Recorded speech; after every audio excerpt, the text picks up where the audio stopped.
الحمد لله وكفى وسلام على عباده الذين اصطفى خصوصا على سيد الرسل وخاتم الأنبياء وعلى آله وأصحابه الأتقياء الذين النجوم الهدى الذين هم خلاصة العرب العرباء وخير الخلائق بعد الأنبياء. أما بعد فأعوذ بالله من الشيطان الرجيم. بسم الله الرحمن الرحيم. يا أيها الذين آمنوا اتقوا الله وذروا ما بقي من الربا إن كنتم مؤمنين فإن لم تفعلوا فأذنوا بحرب من الله ورسوله وإن تبتم فلكم رؤوس أموالكم لا تظلمون ولا تظلمون. صدق الله مولانا العظيم وصدق رسوله النبي الأمي الكريم ونحن على ذلك لمن الشاهدين والشاكرين والحمد لله رب العالمين. میرے بھائیوں اور دوستو عزیزو، دنیا کے اندر اللہ جل جلالہ نے ہم مسلمانوں کو جو دین عطا فرمایا ہے، یہ دین زندگی کے ہر شعبے کے اندر انسانوں کی رہنمائی کرتا ہے۔ کمانا کیسے ہے، خرچ کیسے کرنا ہے، اس معاملے میں بھی شریعت اسلامیہ نے ہمیں آزاد نہیں چھوڑا۔ ہمارے کمانے پر بھی پابندی لگائی ہے، اور پھر ہم نے خرچ کہاں کرنا ہے وہ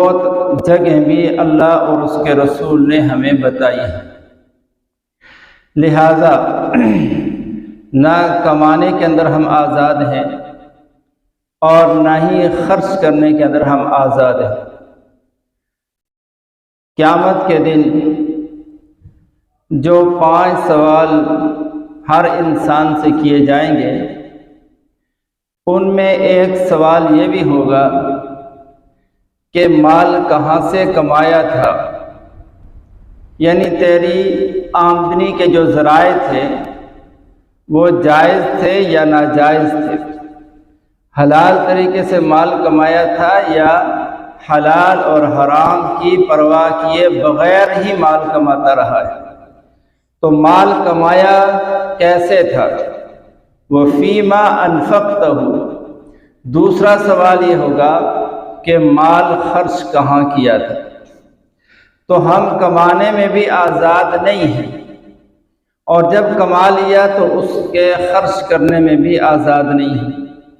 کمائی کا ذریعہ بھی حلال اور جائز ہونا چاہیے، اور جس جگہ ہم نے خرچ کرنا ہے وہ جگہ بھی خرچ کرنے کا اچھا مصرف ہونا چاہیے، جائز جگہ ہونی چاہیے۔ حرام کی کمائی سے اللہ اور اس کے رسول نے سختی سے منع کیا ہے، اور اس کے بڑے نقصان بتائے ہیں۔ اور حرام کمائی کے جتنے بھی ذرائع ہیں ان میں سب سے جو برا ذریعہ ہے وہ سود کا پیسہ ہے۔ سود کی کمائی یہ سب سے حرام ترین کمائی ہے، اور سود کھانے پر اللہ اور اس کے رسول کی طرف سے یعنی وہ دھمکی دی گئی ہے جو شرک کے بعد کسی بھی اور گناہ پر ایسی دھمکی نہیں دی۔ جو آیت میں نے پڑھی ہے، اللہ جل جلالہ اس آیت کے اندر فرماتے ہیں کہ یا ایھا الذین آمنوا، اے ایمان والو۔ یہ ایمان والوں کا خطاب مجھے ہے، آپ کو ہے، اور ساری دنیا کے اندر جو 1.5 ارب مسلمان ہیں ان سے بھی یہ اللہ تعالیٰ بات کر رہے ہیں، خطاب فرما رہے ہیں۔ فرمایا یا ایھا الذین آمنوا، اے ایمان والو، اتقوا اللہ، اللہ سے ڈرو، اللہ سے تقوی اختیار کرو۔ وَذَرُوا مَا بَقِيَ مِنَ الرِّبَا إِن كُنتُم مُؤْمِنِينَ، اگر تم مومن ہو حقیقت میں شروع میں اللہ خود ہی فرما رہے ہیں یا ایھا الذین آمنو، اے ایمان والو، یعنی اپنے آپ کو جو ایمان والے کہتے ہو، مسلمان کہتے ہو، تو اللہ فرما رہے ہیں کہ تقوی بھی اختیار کرو اور سود سے بھی بچ کے رہو اگر تم ایمان والے ہو۔ یعنی تمہاری ایمانی شان کا تقاضا یہ ہے، ایمانداری کا تقاضا یہ ہے کہ سود کے جتنے بھی ذریعے اور شعبے ہیں سب سے تم بچ کے زندگی گزارو اگر تم ایمان والے ہو۔ فرمایا فَإِن لَّمْ تَفْعَلُوا، اگر تم نے ایسا نہ کیا، تقوی اختیار نہ کیا اور تقوی کی صورت میں حرام سے نہ بچے اور حرام کی صورت میں سود سے نہ بچے، تم سود کی لعنت سے تم نے اپنے آپ کو پاک نہ کیا، تو اللہ فرماتے فَأْذَنُوا بِحَرْبٍ مِّنَ اللَّهِ وَرَسُولِهِ، تو پھر تم اللہ اور اس کے رسول کے ساتھ جنگ کے لیے تیار ہو جاؤ۔ پھر تمہیں اللہ اور اس کے رسول کی طرف سے جنگ کی دھمکی دی جا رہی ہے، اور جب اللہ کسی کے ساتھ جنگ پر آ جائے، اللہ کا رسول جس کے ساتھ جنگ پر آ جائے، تو پھر اس کے بچنے کی کوئی صورت نہیں ہے۔ تو جو آدمی سود کھاتا ہے، سود کماتا ہے، سودی لین دین کرتا ہے، تو وہ گویا کہ اللہ جل جلالہ کے ساتھ حالت جنگ میں ہے، اور جو اللہ کے ساتھ حالت جنگ میں ہوگا تو اللہ تعالیٰ اس کو کبھی بھی چین سے نہیں بیٹھنے دے گا۔ اللہ سے جنگ کر کے کوئی دنیا میں سکون پا سکتا ہے؟ اگر کوئی فرد ہے، یہ سود کا معاملہ کوئی ایک آدمی کرتا ہے دوسرے کے ساتھ، تو یہ بھی حالت جنگ میں ہے، اور اگر کوئی برادری کرتی ہے دوسری برادری کے ساتھ، تو یہ دونوں برادریاں بھی اللہ کے ساتھ حالت جنگ کے اندر ہیں، اور اگر کوئی قوم من حیث القوم، کوئی ملک دوسرے ملک کے ساتھ کر رہا ہے، تو یہ بھی اللہ کے ساتھ حالت جنگ کے اندر ہے۔ یہ خطاب ایمان والوں سے ہو رہا ہے۔ جو غیر مسلم ہیں وہ اگر سود کے معاملات کرتے ہیں تو انہوں نے تو اللہ کی بندگی کا اعلان ہی نہیں کیا، اللہ کی بندگی کا دم ہی نہیں بھرا، اللہ کا کلمہ ہی نہیں پڑھا انہوں نے، تو وہ اگر سود کا معاملہ کرتے بھی ہیں تو ان کے ساتھ اعلان جنگ کا یہاں نہیں ہو رہا، یہاں تو ایمان والوں سے کہا جا رہا ہے کہ تمہارے ساتھ اللہ کا اعلان جنگ ہے اگر تم سود سے باز نہیں آتے۔ تو جب اللہ کے ساتھ کوئی اعلان جنگ میں ہوگا تو اس کی معیشت کیسے درست ہو سکتی ہے، اس کے اقتصادی حالات کیسے درست ہو سکتے ہیں، اس ملک سے غربت اور افلاس کا خاتمہ کیسے ہو سکتا ہے، اس کے اندر امن اور سکون اور چین کیسے قائم ہو سکتا ہے جو ملک جو سوسائٹی اللہ کے ساتھ حالت جنگ کے اندر ہو۔ یہ تو دنیا میں فرمایا، اور آخرت کے بارے میں فرمایا کہ الذین یاکلون الربا، جو لوگ دنیا میں سود کھاتے ہیں، سود والی زندگی گزارتے ہیں، سودی معاملات کرتے ہیں، چاہے وہ سود بینکوں کے اندر پیسے رکھ کر اس سے آ رہا ہے سود، چاہے وہ کسی کو دے دیے ہیں پیسے، لاکھ روپیہ دیا اور کہتے ہیں کہ 1,10,000 واپس کرنا ہے، یہ 10 سود ہے، چاہے اور کسی طرح کا سود ہے۔ تو فرمایا جو لوگ دنیا میں سود کے والے معاملات کریں گے، قیامت کے دن جب یہ اپنی قبروں سے اٹھیں گے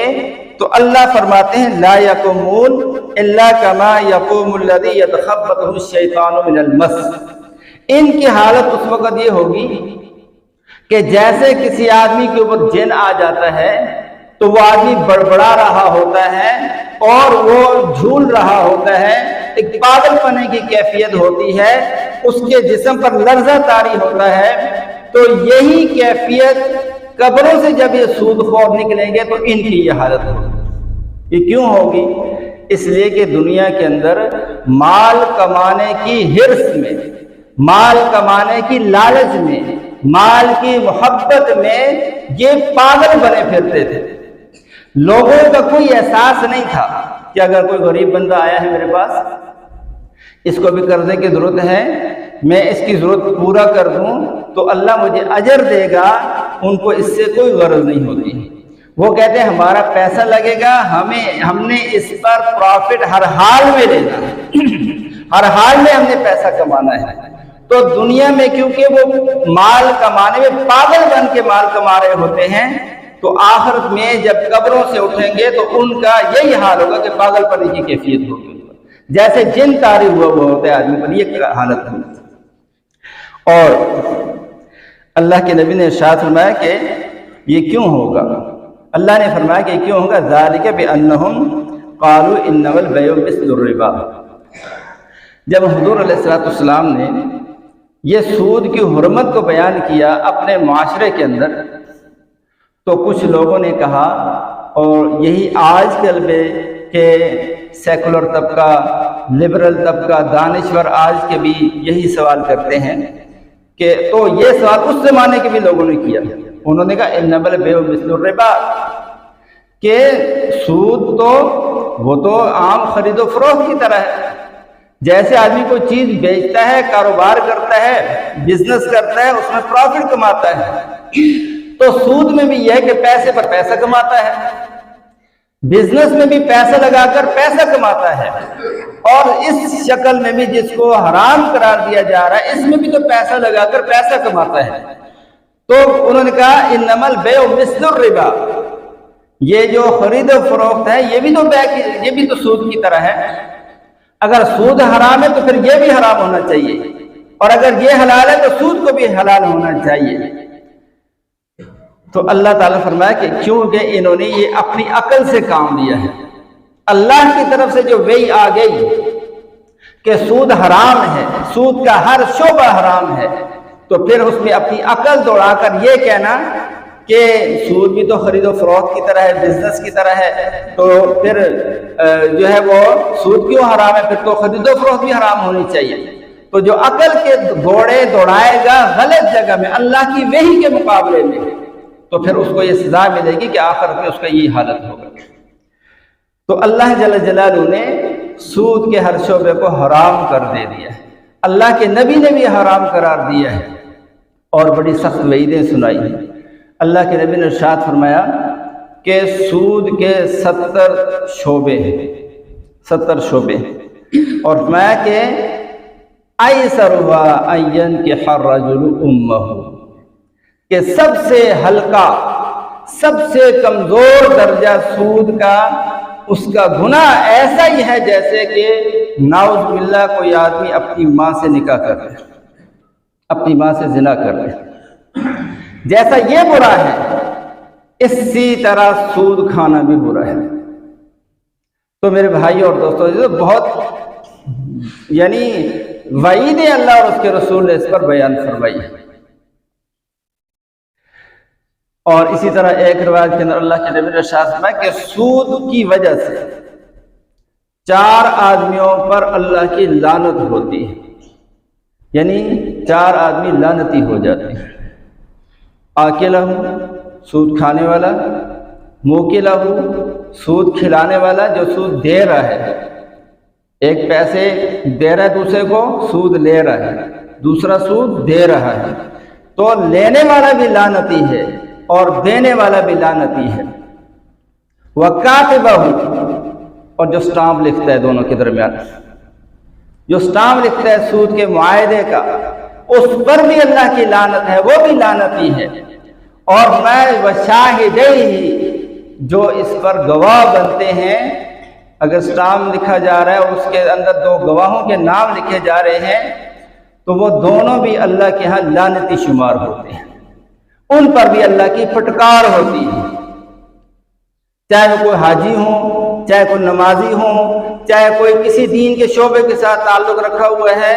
تو اپنے حرام کو چھپانے کے لیے جو کچھ کر رہے ہیں،